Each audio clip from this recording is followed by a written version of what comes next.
Welcome to America's favorite equine lifestyle series, Unbridled. I'm your host, Susan Kayne.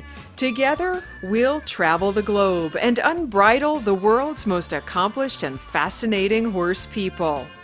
You know, when you go to the Olympic Games, or myself, all of these kind of things are really journeys.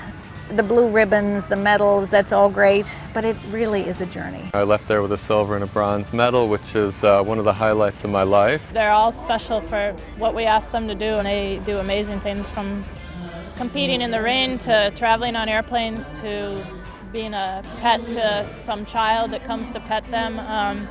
I think anything they do, they're special. From the very beginning, I loved them. You know, as a kid, I remember the first thing that most people remember when they first touch a horse is their nose. Their nose feels like velvet. They make wonderful family horses because they are very quiet and calm. A trim may look really easy when your farrier does it, but did you know it's actually broken down into several parts? One other piece of advice from a Welshman.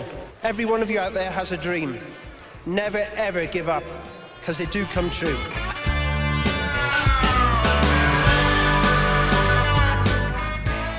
In every episode of Unbridled, you'll meet headliners, celebrities, and everyday horse people who share their own stories with this noble creature. Robinson just takes care of me as usual. I didn't walk the jump off. I don't like walking the... It's all heart. She's very small. People have no idea she's so tiny. She knows there's nothing she can't do, and her heart always comes through. They're the gentlest and the largest, and they're just wonderful to be around, and you can't help but fall in love with them.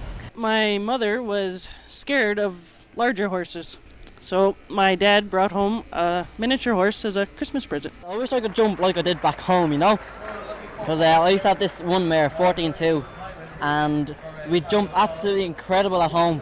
We'd go out and we'd do something very stupid, like come in the wrong leg or something like that.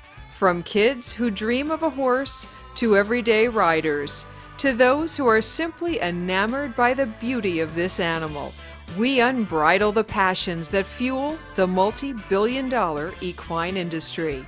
I go a lot on pedigree. I really think that successful stallions are almost always well-bred stallions. A number of the Irish that are in the breeding business now have farms in Kentucky, like Lexington and Louisville themselves. They just showed both ends of the spectrum, that you don't have to be Sheikh Mohammed, you don't have to be a multi-billionaire to own a champion. It just popped into my head. I thought, well, why not put the rhinestones on the helmet? So I stayed up all night before the Hampton Classic, and it took me about 7 hours to do the first helmet. And I wore it, and everywhere I walked around, people were looking at me, and I was like, why are they staring at me? And I just had forgotten that I had, and in the sun, it just sparkles so much.